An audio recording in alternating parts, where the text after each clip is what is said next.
Ouvrir le robinet pour avoir de l'eau est un geste automatique qu'on reproduit un nombre incalculable de fois par jour. Mais à Bokanda, cette habitude semble être un lointain souvenir pour les populations, l'eau se faisant rare dans les robinets des ménages. Ici, l'accès à l'eau constitue un problème majeur.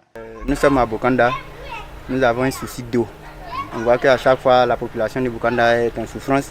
Ils nous appellent, nous les conducteurs des tricycles, pour aller prendre les bidons pour remplir dans les coins où on peut trouver l'eau facilement pour satisfaire aussi leurs besoins.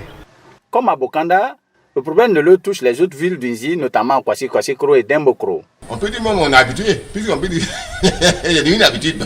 Bon, il n'y a pas de moment où on nous prévient pour dire à telle ou telle heure on doit avoir l'eau. C'est-à-dire on ouvre les robinets pour laisser. Bon, au moment où tu vois que l'eau vient là, c'est que c'est ça. Le responsable de la SODECI, Société de distribution de l'eau en Côte d'Ivoire, indexe la grande sécheresse observée ces derniers temps qui a tari le fleuve Nzi, principale source d'approvisionnement des châteaux d'eau. Aujourd'hui, la difficulté qu'on a, c'est la ressource. Comment préserver la ressource en eau brute, qui est le fleuve Nzi.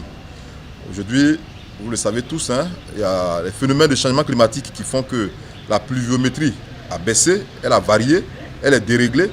Donc aujourd'hui, on ne maîtrise plus la pluviométrie. Ce qui fait qu'aujourd'hui, le fleuve Nzi a tari jusqu'à un niveau au-delà même des seuils. Sur le pont à l'entrée de la ville de Bokanda, il n'y a presque plus d'eau dans le lit du fleuve. On peut voir les habitants de cette localité qui ont transformé cette partie du fleuve en une piscine géante. Ils viennent se baigner dans l'eau stagnante et y laver la vaisselle et la lessive. À Dembokro, le spectacle n'est pas plus reluisant. On voit dans le lit du fleuve des amas de granit.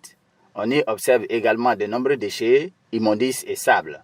L'eau jadis claire est devenue rouge ocre et le fond du fleuve est ensablé, conséquence de la grande activité d'orpaillage clandestin qui n'épargne aucun coin de la région.